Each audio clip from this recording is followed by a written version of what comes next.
Hi, I'm Tony Nichols, and welcome to Chamber Chat.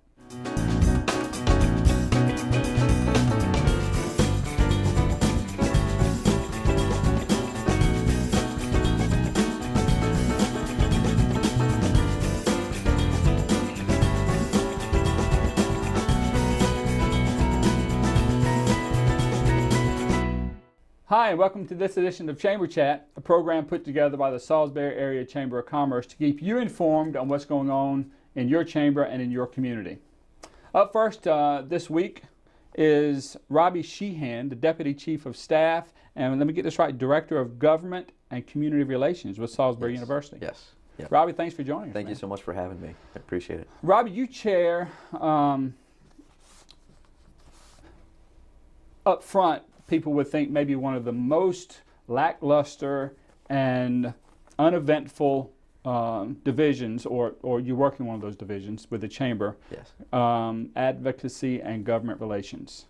Yeah. Tell us why that definition is not necessarily fitting. Well, if you look at everything that's going in the city of Salisbury right now, we've got, just an influx of new energy on the city council, on the county council. There's so many exciting things happening right now within the life of the community, and really the government is at the center of it right now. And our role as the Advocacy and Government Relations Committee is to serve as the primary intermediary between the Chamber of Commerce and our elected officials. But actually really at the federal, state, and local levels. Mm-hmm. We obviously do more at the local level because we have more constant interaction with them. But we're also involved in state issues and federal issues as well. So it's really an exciting division to be a part of because there's always something going on. And our elected officials, they need to hear from us. And so we really take pride in the responsibility that we have for the Chamber of Commerce and being able to interact on that level. I know in the past couple of years it has become even more relevant with the downtown revitalization. Absolutely. All the things that are going and coming, the legislation that is presented and passed or not passed, it's a vital avenue of communication that if the Chamber of Commerce wouldn't have the relationship with the local officials without this, that we currently have without this kind of a relationship. All right, so I have to hit you with the same question that I hit every person that works in any division within the chamber. What is the difference between a network and a committee? That's a great question. I'm still trying to figure that out myself, actually. That's why we keep asking it. And see, our division, we actually, we only have a roundtable, the local legislative roundtable, which is where we actually provide opportunities for local elected officials, people working in government, to actually interact with the chamber members. It's the first Thursday of every month from 8 to 9 at the chamber. Mm-hmm. And we have everything from elected officials. This coming month, we're going to be having the chairs of the Republican and Democratic Central Committees just to talk about the campaigns. Mm-hmm. The election season is upon us. So we really try to use that as an opportunity to educate our members and then tell them how they can get involved as well. Very good. That would be in the vernacular of what we look at in the chamber. More, even though it's a roundtable, a legislative roundtable, that would be a network. Right. That's the network because there's. Maybe we should change the name. Well, maybe, but because in those networks, that's the opportunity where you come to share information and glean information from other people. And the reason we changed that from a committee is because the connotation of work. Right. Who wants to join a committee and have something else to do? Right, exactly. Well, and actually, we used to be called the Local Legislative Committee, and then we changed it to the Round Table so it wouldn't seem like it was work that people would have to come up. And our membership exploded after we made that change. Sure, so. Of course it did. Of course it did. Okay. Give us some examples. You define very eloquently how relevant the network is to the community, but give us some examples of how you have been a conduit between the chamber and the local government. So the Advocacy Division, we're focused on trying to not only advocate for the business community, but advocate for the community at large. Mm-hmm. There's several different initiatives that came up throughout the county budget process that we felt were really important, whether it's increased education funding, increased funding for Warwick Community College, doing strategic things both in the city council and in the county council that really benefits the community as a whole. And we've taken sort of the primary role in trying to gather support for those different initiatives. There was also something that we worked on last year for the timing of impact fees for developers, and that was an issue that was really prohibiting growth in the city of Salisbury. Right. So what we did was we pulled together a group of people with the city of Salisbury, developers, the Chamber of Commerce, and really just had an open dialogue about some of the issues that developers were facing to try to get towards a more positive climate where we can encourage more development and really just move our community forward. We've seen some of the fruits of that already. Yeah. With the firehouse, with the businesses relocating downtown, not only relocating downtown, but new shops opening downtown. Yeah, it's I know exciting. My office is downtown. Salisbury University's art galleries are downtown. Got to put that plug in there. Hey, get it. So yeah, it's a bigger piece of the pie than I think people get credit for the simple fact is you hear advocacy or you hear government relations, and you automatically pigeonhole it into okay, here's another boring legislative type meeting, right. and it's anything but that. Exactly. It's a vibrant conversation that out of those conversations we're seeing tangible results right. of the open communication that a couple of years ago wasn't there. Right, and we're advocating for the quality of life to increase. I mean, with the new bike lanes that have come online, right. with this downtown trolley that we're working on, but trying to build the synergy between the university and downtown. Chamber is an integral partner in this whole conversation, so we take great pride in that. What are some current projects or initiatives that your division might be working on? I know it's election season. So since it's election season, one of the things that we do is host debates and forums for the public and for our members so that they can hear from different candidates who are running for different elected offices at the state level, at the federal level, at the local level. And we partner with the Institute for Public Affairs and Civic Engagement at Salisbury University and really try to provide everyone with an opportunity to hear what people are saying, what these candidates are saying, what they stand for, so that they can be educated when they go into the ballot box. So that's something that we really take pride in and is an important part of our division. I know we've had a couple of successful debates. Yeah. I know we're working on trying to get more during this primary season or general election season. Yeah. So it's a very good way to get informed.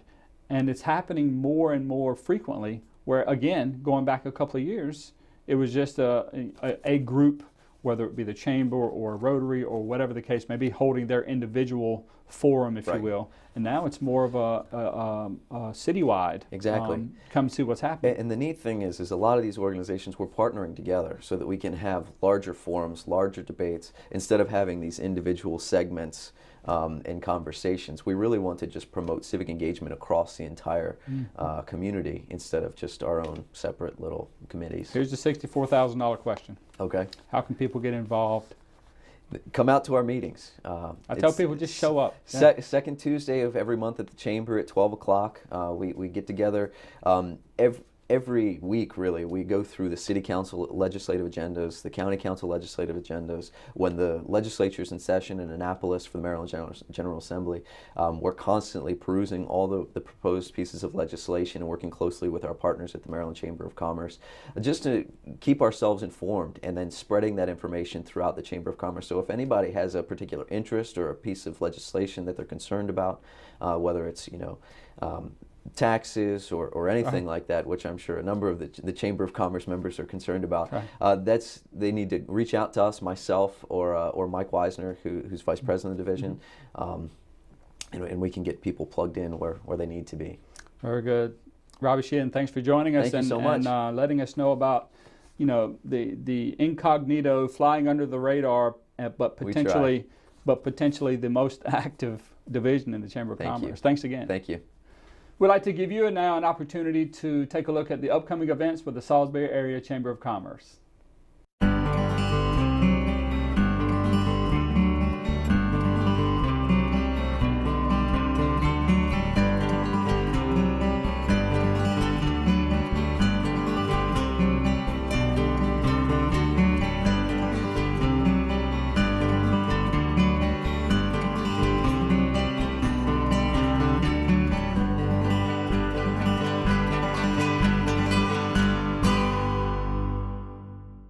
Welcome back to Chamber Chat on PAC 14. Joining us now is our next guest, Lynn Matava, a wellness coach with Wicomico, our Wicomico Executives Fitness Council.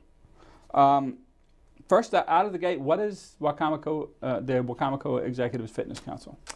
We're a coalition of local businesses and government agencies that work together, some individuals as well, that work together to try to promote healthy living and lifestyle change among Wicomico County residents. Okay, whose idea was this? How did this come about?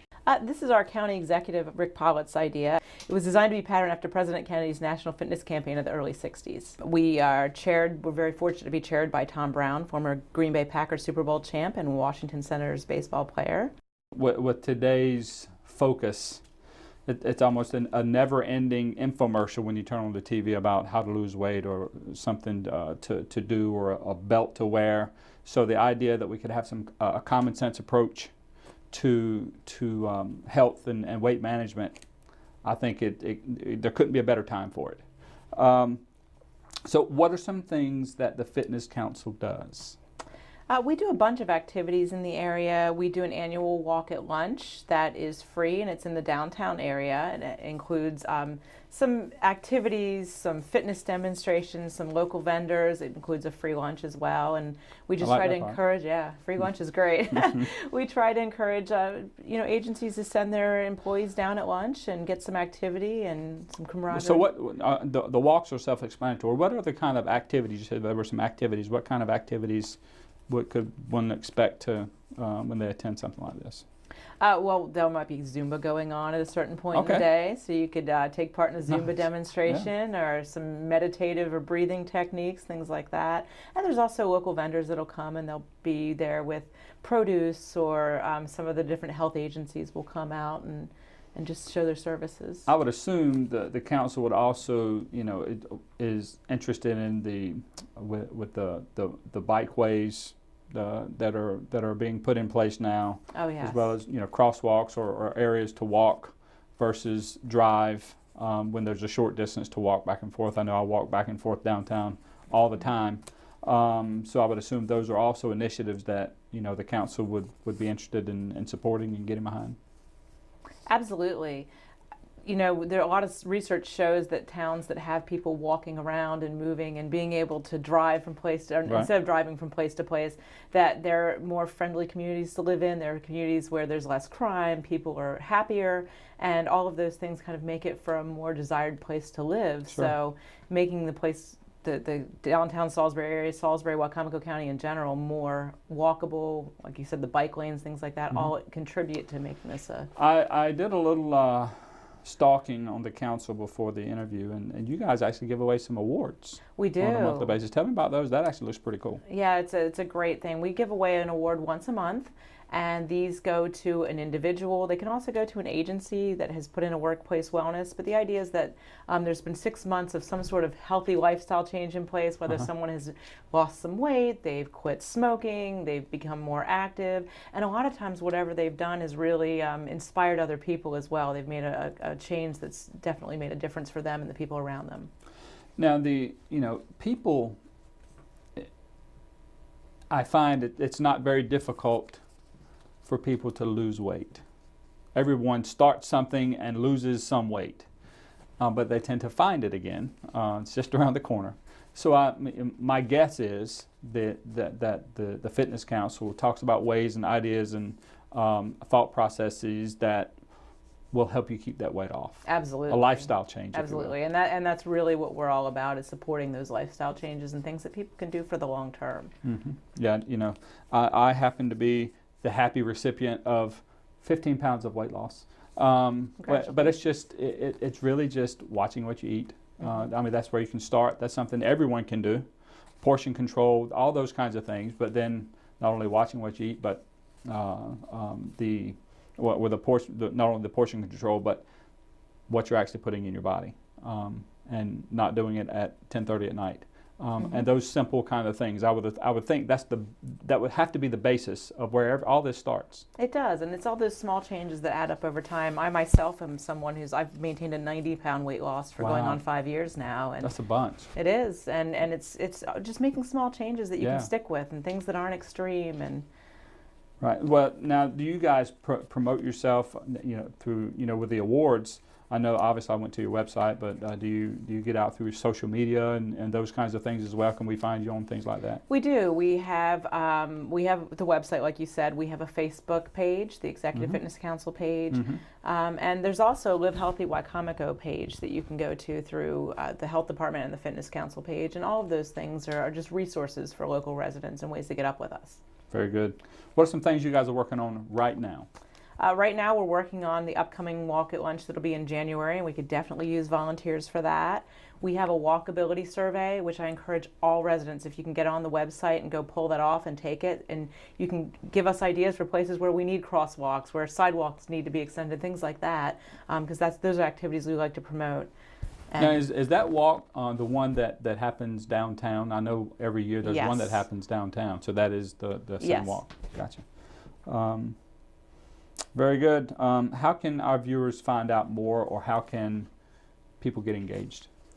They can certainly look on the website and find out more. They can nominate, anybody in the community can nominate somebody for a fitness award. So if you know someone that's made lifestyle change, the form is on the Wicomico Fitness Council's website. Go on there and recommend someone. We'd love to hear about them. And the other ways are just, you can call the the executives. You can call the Wicomico County Executive's Office at 410-548-4801, and you can also call the Health Department at 410-334-3480. Very good. Lynn Matava, thank you for coming in. Thanks a lot for having me. All right. We're going to give you one more opportunity now to take a look at the upcoming events with the Salisbury Area Chamber of Commerce.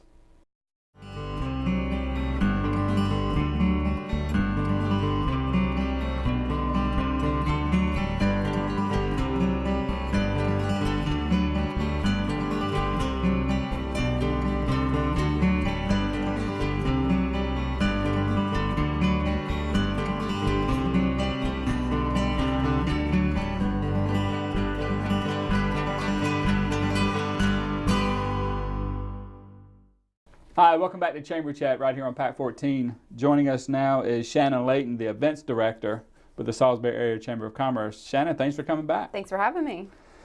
You've got an event coming up.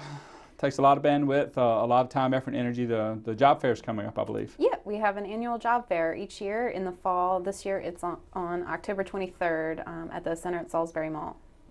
What time is that going to be? Is it an all-day event, or is not all day. It's 3:30 to 7 p.m. Okay. All right. Very good. This is an annual event. From one year to the other, we saw a tremendous increase in the participants. When the economy crashed. About how many people do you expect to come? How many employers that are you going to have seeking employees? Based on the past couple of years, we're expecting between 30 to 40 employers to participate this year. I've already had quite a few sign-ups, so that's promising, at least for the job seekers. Gotcha. Is it going to be throughout the entire mall, or is it just a sectioned off portion of the mall? Where can they find the job fair going? I'm sure it's going to be noticeable, but is there a better way to get into it? Yeah, most employers will have their booths set up along the main corridors of the mall, but primarily focused around the Boscov's area. Okay. There's a little more area to around the spread stage out. area. I remember the resume people were there, and the resume doctor.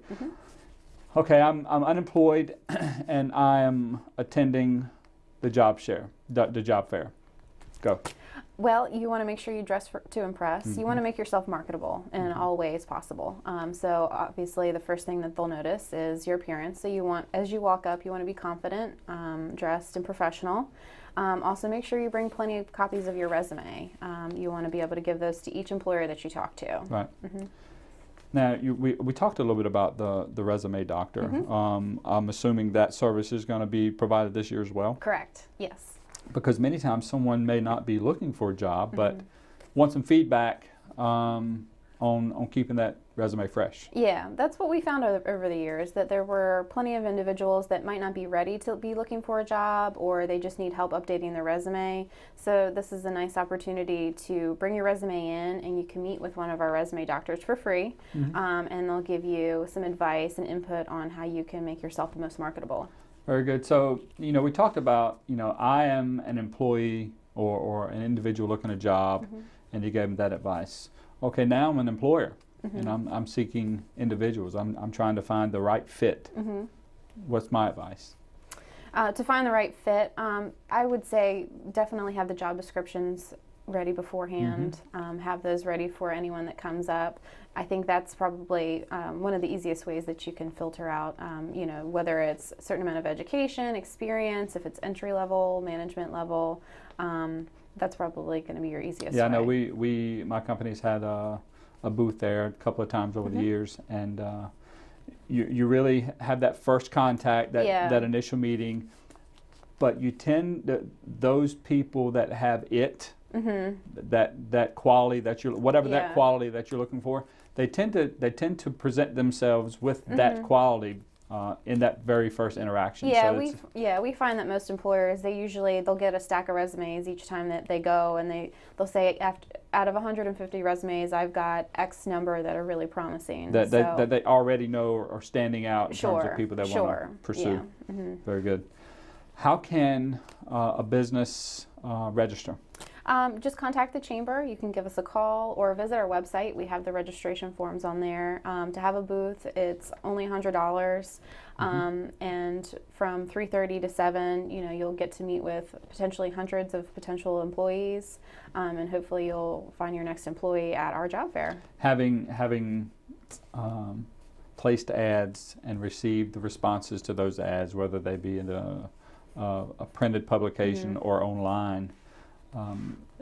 It's painful sometimes to have to sort through all of those. Sure. And this is a much better way, because not only do you get the resume, but you get the interaction with the person. I think that piece is the most valuable piece of the job fair, outside of just creating the venue. Yeah, it's hard to judge a candidate just on their resume on a piece of paper. Right. So to have that initial, even if it's just a couple-minute conversation, that can help you make a better determination. Absolutely.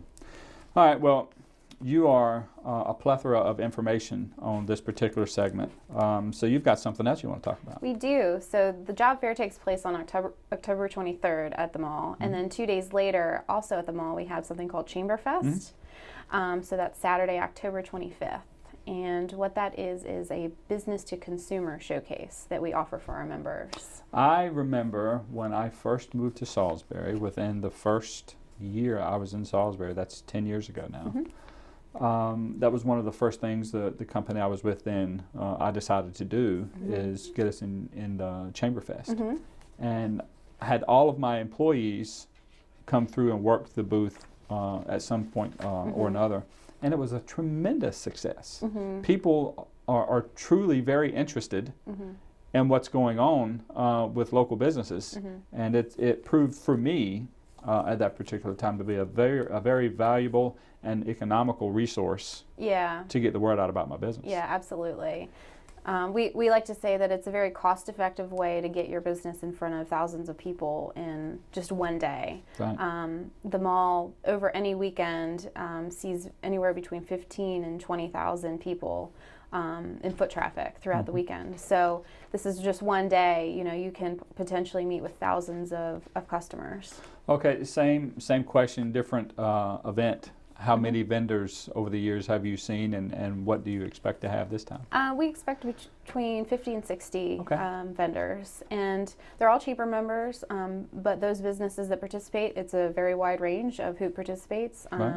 We see a lot of nonprofit organizations too do this, because it's a great way for them to just get their name out there. Now, history repeating itself, is this going to be stretched more down the main corridor of the mall? Yes. This one, we will have it throughout the mall, starting from the food court all the way down to the other end of the mall. Gotcha.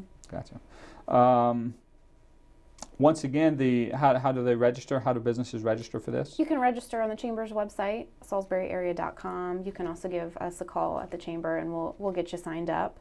One unique thing about this is you can have a table with just information, but you can also do product demos. You can sell your products there. Mm-hmm. You can do samples. So it's really interactive. It's not just sitting there handing out flyers about your business. From a marketing and return on investment mm-hmm. perspective, I don't know of anything that you could spend the same amount of dollars mm-hmm. and get the return on that investment in terms sure. of potential touches to the public. Yeah, absolutely. Going back to the same thing we talked about before, when the businesses can interact mm-hmm. with the person that is handing them the resume. Yeah. In the same respect, mm-hmm. the respective businesses in Chamberfest can interact with people and give live demos, mm-hmm. as you say, with their potential customers. Yeah, and that's what we stress to the members, that if you're going to have a booth there, take full advantage of it. Sure. It's a one-day event, and you can meet so many potential customers. You've got to really get out there, though. You've got to sell your product. You've got to get the public involved and let them have fun with what you have to offer. Shannon, it's always a pleasure to have you on. You always bring a ton of information with us. Thanks for being on Chamber Chat. Thank you for having me. We'd like to thank you as well for joining us on this edition of Chamber Chat. As always, if you missed any portion of this show or you'd like to see previous editions of Chamber Chat, you can visit the Salisbury Area Chamber of Commerce website, or you could visit PAC 14's website and utilize their on-demand feature. Well, that's all the time we have for this edition of Chamber Chat. I'm your host, Tony Nichols, encouraging you to make a difference.